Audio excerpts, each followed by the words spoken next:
All right, everybody, we got a new spoiler today. This this card is a rebel capital ship. Red heroism costs 9 with 8 power and 9 hit points. Has overwhelm and it has an insane effect. When played and when defeated, you choose a player. They discard a card from their hand. Then, if they have more cards in their hand than you do, they discard another card from their hand. That means that you play this card, and they're potentially going to have to discard 2 cards when it enters, and then they're going to have to kill it somehow, potentially using another couple cards, and then they're going to have to discard 2 more cards from their hand if they still have more cards in their hand than you do. That's so insane. This is going to be uh, potentially a 5-for-1 trade for your opponent. At best, maybe it could be even 6-for-1 if they have to use 2 cards to kill this thing.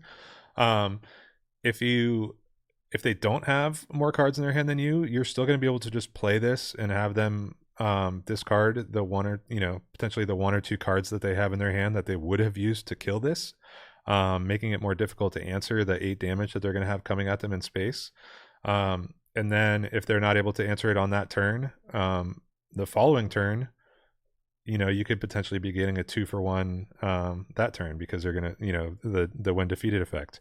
I think that's totally bananas. I can't wait to play with this card. I think there have been some people who are like really undervaluing like how strong that effect is going to be. Obviously, like it's going to be a lot better against control decks, but like any game that you can resource up to 9, I think this is going to have like a very game warping effect. It's going to be very difficult for people to play around it because it's when played and when defeated. So the fact that this has like an instant effect when played, super strong, and can potentially be a huge impact over multiple turns. I think whether evaluating over the other 9-cost red bombs like Crate Dragon, I think that Crate Dragon is better in a vacuum.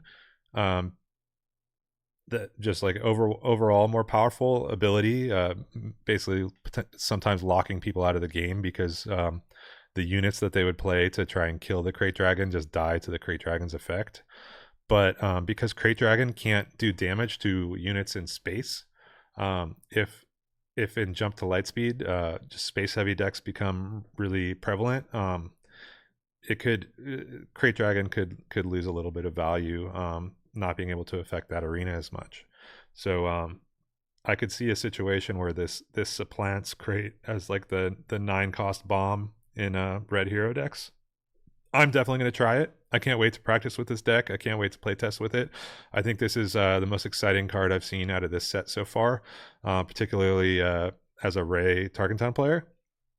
But I could see a lot of red hero decks that would want to use this. I could see it being played in red yellow with sneak attack. I could see it being played in red green where you can ramp into it and timely intervention this. I think that would be insane. So I see a lot of decks that this could potentially slot into if we're playing decks that resource up to 9.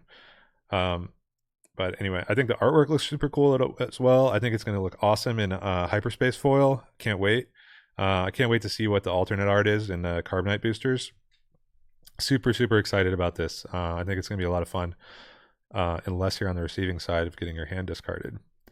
Anyway, that was my review of Profundity. Later.